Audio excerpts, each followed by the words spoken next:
31শে July BNP পন্থী সকল শিক্ষক, বিএনপি পন্থী আইনজীবী সহ সকল পর্যায়ে নেতৃবৃন্দ সমন্বয়ে, বিশেষ করে হাইকোর্টের সম্মুখীন প্রতিরোধ করে উঠেছিল। সেই মার্চ ফর জাস্টিসের মাধ্যমে 31শে জুলাই আন্দোলন সফলের মাধ্যমে 1 জুলাই যেতে পেরেছিলাম। এই মার্চ ফর জাস্টিস কর্মসূচির একক কৃতিত্ব হলো তৎকালীন বিএনপির ভারপ্রাপ্ত চেয়ারম্যান জনাব তারেক রহমানের। সেই মাননীয় তৎকালীন ভারপ্রাপ্ত চেয়ারম্যান জনাব তারেক রহমান, আমরা যেদিন বললাম যে আমাদের যারা সমন্বয়ক রয়েছে তারা চাচ্ছে যে একটি কর্মসূচি এই বিএনপি পন্থী শিক্ষকরা আইনজীবীরা সফল করে দিবে, তিনি বললেন তোমাদের চিন্তার কোনো প্রয়োজন নেই, তোমরা কর্মসূচি ঘোষণা করে দাও, আমি বলে দিচ্ছি। সেদিন তিনি ঢাকা বিশ্ববিদ্যালয়ের যিনি মাননীয় উপাচার্য, এখন তিনি উপাচার্য স্যার, পিসি স্যার, তাকে তিনি সাথে দলের আহ্বায়ক ছিলেন। তারপর সেখানে রুটফুল স্যার, মুর্শিদ স্যার সহ সবাইকে সমন্বয় করলেন। তিনি করলেন ডেপুটি স্পিকার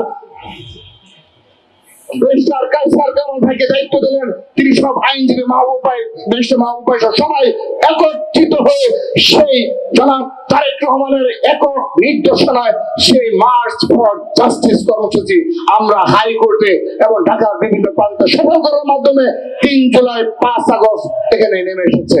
প্রিয় উপস্থিতি, আমার বক্তব্য শেষ।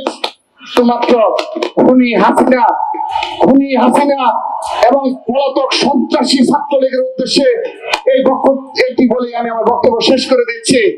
আমি আবারও দেখার অনুরোধ করছি, যেহেতু তাদের অপরন্ত সময়, তাদের তো কোনো কাজ নেই, শুধুমাত্র সোশ্যাল মিডিয়ায় মিথ্যাচার প্রপাগান্ডা ব্যতীত আর কোনো কাজ নেই। এই দেখুন, আজ আবারও জুলাইয়ে যারা নেতৃত্ব দিয়েছে প্রকট শক্তি এক এবং ঐক্যবদ্ধ হয়েছে। সেহেতু এই বাংলাদেশে যতদিন খুনি হাসিনার ফাঁসি কার্যকর করা না হবে, যতদিন ছাত্রলীগের সন্ত্রাসীদের বিচার সম্পূর্ণ করা না হবে, যতদিন অবৈধ এমপি মন্ত্রী এবং যারা হত্যাকাণ্ডে জড়িত তাদের বিচার সম্পূর্ণ না হবে, ততদিন এই জুলাইকে আমরা এভাবে বাঁচিয়ে রাখবো।